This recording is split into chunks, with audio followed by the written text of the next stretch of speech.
La scène politique sénégalaise est marquée en ce moment par un remaniement ministériel qualifié de « gouvernement d'engagement et de combat » par le président Bassirou Diomaye Faye. Cette réorganisation du pouvoir exécutif a entraîné la nomination de nouvelles figures et le repositionnement de certains fidèles, provoquant à la fois des soutiens enthousiastes et des critiques virulentes dans l'opinion. Parmi les changements notables, Yacine Fall, jusque-là ministre des Affaires étrangères, occupe désormais le portefeuille sensible de la justice, alors que Bamba Cissé, avocat proche du Premier ministre Ousmane Sonko, est nommé ministre de l'Intérieur. Cheikh Niang, quant à lui, prend la tête du ministère des Affaires étrangères, renforçant la diplomatie sénégalaise dans un contexte international de plus en plus exigeant. Cette recomposition traduit la volonté du président et de son Premier ministre de consolider une équipe soudée autour du projet politique du PASTEF, au risque d'accentuer la perception d'une gouvernance trop partisane. L'opposition, en effet, dénonce une concentration du pouvoir entre les mains de proches collaborateurs et une marginalisation des contre-pouvoirs nécessaires à une démocratie équilibrée. Dans ses interventions récentes, Ousmane Sonko a défendu ses choix avec fermeté, expliquant qu'il ne pouvait travailler qu'avec des personnes partageant sa vision et capables de porter les réformes promises. Selon lui, l'efficacité gouvernementale passe par la loyauté et la conviction, deux qualités qu'il considère comme primordiales dans la conduite de l'État. Cependant, ce discours peine à convaincre une partie des acteurs politiques et de la société civile, qui redoutent un affaiblissement de l'indépendance institutionnelle. Certains analystes estiment que confier la justice et l'intérieur à des personnalités très proches du pouvoir risque d'alimenter la suspicion, surtout dans un pays marqué par une histoire de tensions politiques et judiciaires. En parallèle, l'actualité a été secouée par la libération de Farba Ngom, député maire des Agnam, qui a quitté la prison de Rebeuss sous escorte. Cet épisode alimente les débats autour de l'influence politique et du traitement réservé aux personnalités publiques dans les affaires judiciaires. Le sort de l'élu reste incertain, car son dossier n'a pas encore connu un dénouement définitif. L'opinion publique observe avec attention l'évolution de ce cas, qui illustre les fragilités du système judiciaire et l'importance de garantir son indépendance. Les discussions se multiplient sur les réseaux sociaux et dans les médias, témoignant d'un climat où la justice demeure un enjeu politique central. Dans le même temps, la contestation sociale n'est pas en reste. Les travailleurs du secteur primaire ont annoncé un mouvement de grève générale, réclamant notamment des indemnités de logement. Cette revendication traduit un malaise plus large dans le monde du travail, où beaucoup estiment que les promesses d'amélioration des conditions de vie tardent à se concrétiser.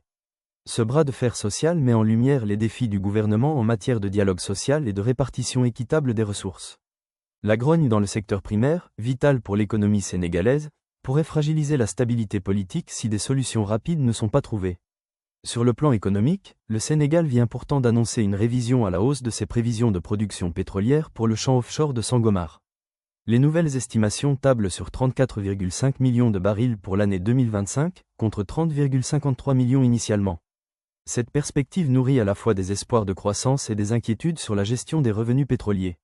Les recettes attendues du pétrole constituent un enjeu stratégique pour l'avenir du pays. Les partisans du gouvernement y voient une opportunité de financer des projets structurants et de réduire la dépendance économique. Mais les critiques rappellent le risque de la « malédiction des ressources » où l'afflux de richesses pourrait accentuer les inégalités et alimenter la corruption. La scène politique est également animée par des prises de parole virulentes, à l'image de Thierno Alassane Sall, qui accuse les dirigeants actuels de « racketter les Sénégalais pour continuer à voyager ». Cette déclaration illustre la vigueur de l'opposition et l'intensité des tensions verbales dans le débat public. De son côté, Pape Djibril Fall a pointé du doigt la responsabilité de l'État dans les inondations qui touchent Touba, fustigeant un manque d'anticipation et de moyens mis en œuvre pour protéger les populations. Ces critiques trouvent un écho auprès de nombreux citoyens qui subissent chaque année les conséquences des pluies diluviennes. Ces accusations rappellent que, malgré les grandes annonces économiques et politiques, les préoccupations quotidiennes des Sénégalais restent liées à des questions de base comme l'accès au logement, la sécurité, la santé et la gestion des infrastructures. Les attentes de la population sont fortes et la patience semble s'amenuiser. Le président Bassirou Diomaye Faye, lors du dernier Conseil des ministres, a insisté sur le caractère sacré de la mission gouvernementale, appelant ses ministres à travailler avec rigueur et sens de l'intérêt national. Il a souligné que chaque poste ministériel représente une lourde responsabilité envers le peuple sénégalais. Cette exhortation traduit la conscience des dirigeants face aux défis immenses du pays. Mais elle ne suffit pas à apaiser les inquiétudes d'une partie de la population, qui juge que les résultats concrets tardent à se manifester dans leur quotidien. Le climat politique actuel est donc fait d'un mélange d'espoir et de tension. D'un côté, l'optimisme suscité par l'arrivée d'une nouvelle équipe au pouvoir et par les perspectives économiques liées au pétrole. De l'autre, la crainte d'une gouvernance trop centralisée, d'un dialogue social insuffisant et d'une persistance des problèmes structurels. Dans les rues de Dakar et des régions, les discussions vont bon train. Les partisans du pouvoir insistent sur la nécessité de donner du temps au gouvernement pour mettre en œuvre ces réformes.